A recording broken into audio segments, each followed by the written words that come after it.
ఈయన్ని ఎంత గౌరవించాడో దేవయానిని కూడా అంతే గౌరవించాడు. కాబట్టి గురువుగారి దగ్గర సెలవు తీసుకుని దేవయాని దగ్గరికి వెళ్ళాడు. ఇలా ఆవిడ దగ్గర కూడా సెలవు తీసుకుని వెళ్ళిపోదాం, అదొక మర్యాద కదా, ఆవిడికి కూడా చెప్పి వెళ్ళిపోతే మర్యాదగా ఉంటుంది అని వెళ్ళాడు. వెళ్ళి నేను బయలుదేరుతున్నాను దేవయాని, స్వర్గలోకానికి మళ్ళీ వెడుతున్నాను, అక్కడి నుంచే కదా వచ్చాను చదువుకోవడానికి, గురువుగారి అనుగ్రహంతో చదువు పూర్తయిపోయింది, మృత సంజీవిని విద్య కూడా నాకు వశమైందని చెప్పాడు. అంటే దేవయానంది, నీవును బ్రహ్మచారివి, వినీతుడవు, నేనును కన్యకన్, మహీదేవ కులావతంస రవితేజ, వివాహము నీకు నాకుమున్ భావజ శక్తి నైనయది, పన్నుగనన్ను పరిగ్రహింపు సంజీవనితోడ శుక్రదయన్, చేయుము నాకు ప్రియంబు నావుడన్. ఎంత అహంకారం ఉందో చూడండి ఆ మాటలో. ఆవిడంది, నీవును బ్రహ్మచారివి, ఓ కచుడా నీవు బ్రహ్మచారివి, నేనును కన్యకన్, నేను కన్యని. మనిద్దరి మధ్య, ఆవిడ దృష్టిలో వాళ్ళిద్దరి మధ్య ఉన్న అనుబంధం అంతే. ఆయన బ్రహ్మచారి, ఈవిడ కన్యక. ఆయనకి తర్వాత భార్యాస్థానంలోకి ఒక స్త్రీ కావాలి, ఈవిడికి భర్తృస్థానంలోకి పురుషుడు కావాలి. కాబట్టి నీకు ఒక అవసరం ఉంది, నాకు ఒక అవసరం ఉంది, ఇది గుర్తు చేస్తాం. కాబట్టి మహీదేవ కులావతంస రవితేజ, సూర్యుడంత తేజస్సు కలవాడా, మహానుభావుడా, భూమి యందు పుట్టినటువంటి గొప్ప దేవతాశ్రేష్ఠుడా, అటువంటి వాడివి, వివాహము నీకు నాకు మున్ భావజ శక్తినైనయది. ఎంత పెద్ద మాట వేసేసిందో చూడండి. ఇప్పుడు కొత్తగా నన్ను పెళ్లి చేసుకోని నేను నిన్ను అడగట్లేదు. ఎంత అహంకారం! నీకు నాకు పెళ్ళి ఎప్పుడూ అయిపోయింది. ఎప్పుడైపోయింది అంటే భావజ శక్తి, అది మనోజ అని కదా, మన్మధుడికి ఉన్న పేర్లలో మనోజుడు, మనస్సు నుండి పుట్టినవాడు అని ఒక పేరు. కాబట్టి నీకు నాకు పెళ్ళి మన్మధుని యొక్క ప్రకోపం చేత ఎప్పుడో అయిపోయింది. అంటే నేను నిన్ను అలా చూశాను, నువ్వు నన్ను అలా చూశావని నిర్ధారించేస్తాను. ఆయన అలా చూశాడో లేదో ఆవిడకి అనవసరం, ఈవిడ చూసింది, ఆయన అలా చూశాడు అనుకుంటాడు. అనుకోవడం కాదు, అదే సత్యం అంటుంది అంతే. కాబట్టి నీకు నాకు పెళ్ళి అయిపోయింది, మన్మధుడు చేసేశాడు మన ఇద్దరు పెళ్ళి అయింది. భావజశక్తి నైనయది, పన్నుగనన్ను పరిగ్రహింపు సంజీవనితోడ శుక్రుదయం.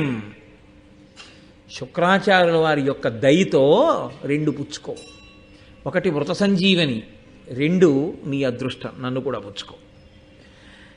తప్ప అంతటి మహానుభావుడు తనకి భార్య అవ్వాలన్న వినయం ఏమీ లేదు ఆవిడికి.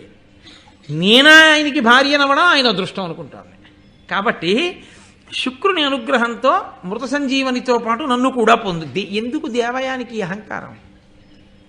నేను మీతో మళ్ళీ మళ్ళీ మనవి చేస్తున్నాను, అహంకరించడానికి ఏదో కారణం ఉందని అన్నయ్య గారు ఏం చెప్పలేదు. ఆవిడ మాత్రం చెప్తూ ఉంటుంది ఎప్పుడు, ఏమనో తెలుసా అండి, మృత సంజీవుని తెలుసున్న శుక్రాచార్యుల వారికి నేను కూతురునంటూ ఉంటుంది. తప్ప శుక్రాచార్యుల వారికి ఎంత వినయం ఉందో, ఆయనకి ఎంత తపస్సు ఉందో, అంత భక్తి ఉందో, ఎంత ధర్మం ఉందో, అందులో తనకెంత ఉందో ఎప్పుడూ పరిశీలించుకోలేదు. మహాత్ములతో ఉన్నటువంటి భౌతికమైన సంబంధాన్ని అహంకరించడానికి వాడుకోవడం పతనహేతువే తప్ప ఉన్నతికి హేతువు కాదు. కాబట్టి ఇప్పుడు ఆవిడంది, పన్నుగనన్ను పరిగ్రహింపు సంజీవనితోడ శుక్రుతయం, చెయ్యుము నాకు ప్రియంబు నావుడన్. నాకు ప్రియం చేయవయా, నేను కోరుకున్న కోరిక తీర్చు అంటే. ఆయన అన్నాడు, కచుడు భావజశక్తి అయినది అని నువ్వు అంటున్నావు, నాకు అసలు అటువంటి మన్మథ వికారం లేదు. మన్మథ వికారము లేకపోవడానికి కారణమేమి? ఆమె కన్య కాదా, ఈయన బ్రహ్మచారి కాడా? కన్యా బ్రహ్మచారే. కానీ ఇక్కడ మీరు ఒక పెద్ద ధర్మ సూక్ష్మాన్ని జాగ్రత్తగా పరిశీలనం చేయవలసి ఉంటుంది. మనసుకి మన్మథ ప్రచోదనం అనేటటువంటి లక్షణము ఉంటుంది, అది సహజం. కానీ దానికి విరుగుడు కూడా ఉంది లోకంలో. అమ్మా, కాబట్టి ఇప్పుడు గురువులో కానీ శిష్యుల్లో కానీ దోషం ఏమైనా ఉందా?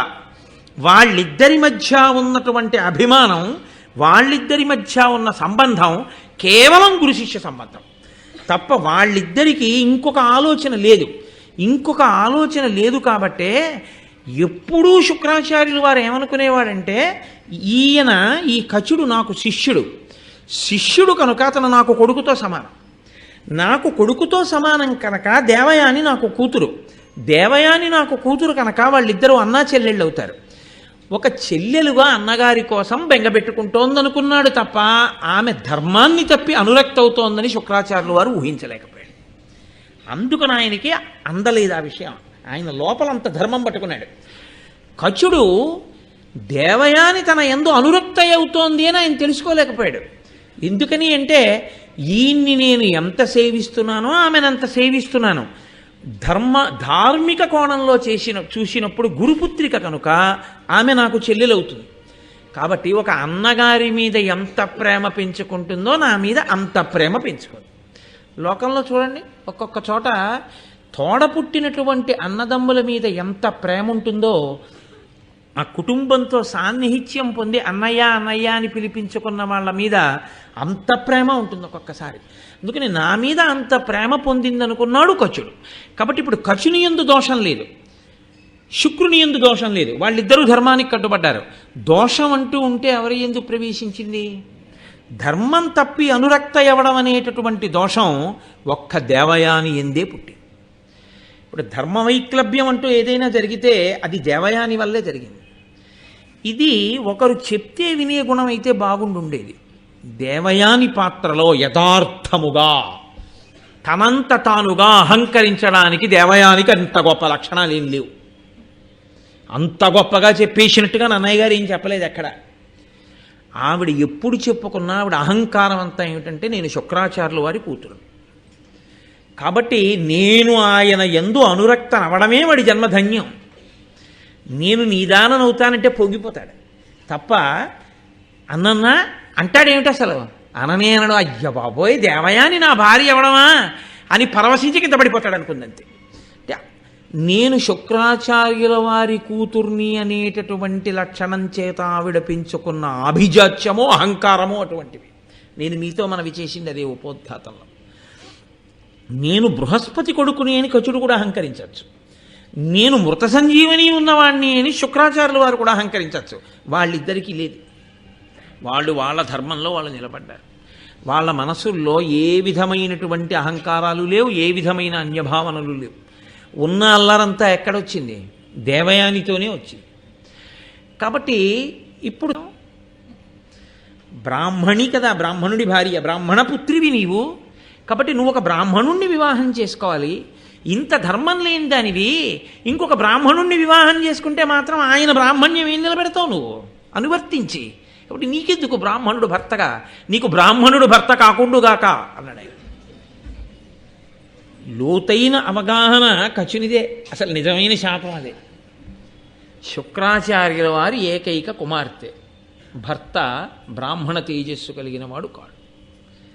కాబట్టి ఆమెకి బ్రాహ్మణుడు వినా ఇంకొకడు దొరకాలి.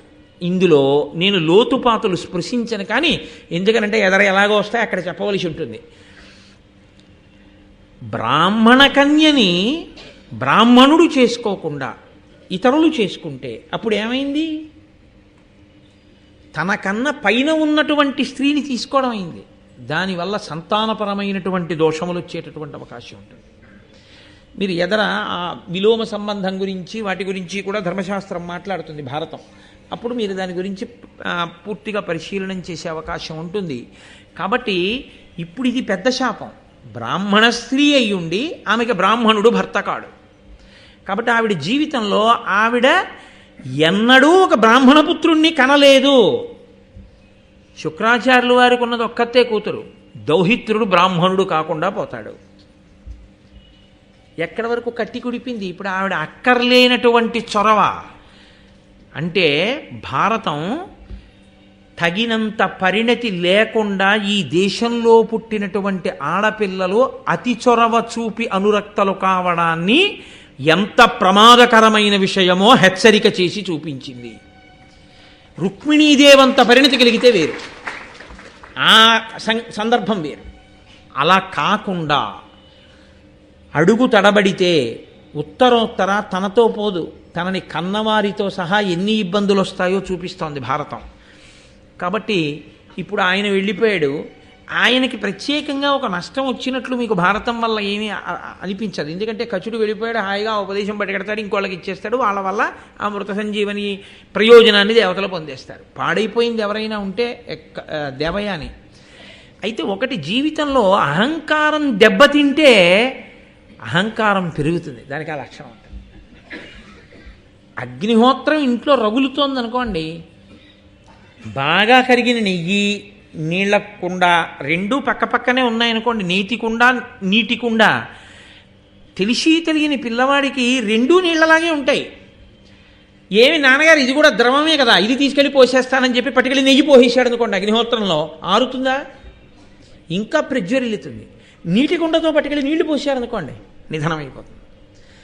అలా అహంకారాన్ని దెబ్బతిందనుకోండి, అవతల వాళ్ళ అహంకారంతోనే నిలబడ్డ వాళ్ళు అనుకోండి, దానివల్ల పట్టుదలలు పెరిగిపోతాయి, విపరీత పరిణామాలు వస్తాయి తప్ప వాళ్ళని మాత్రం సంస్కరించుకోరు. ఎందుకంటే తిన్న దెబ్బ వల్ల మార్పు తెచ్చుకోగలిగితే వేరుగా ఉంటుంది. దాస్యం చేసిన వినత మంచి మార్గంలోకి వచ్చినట్టు.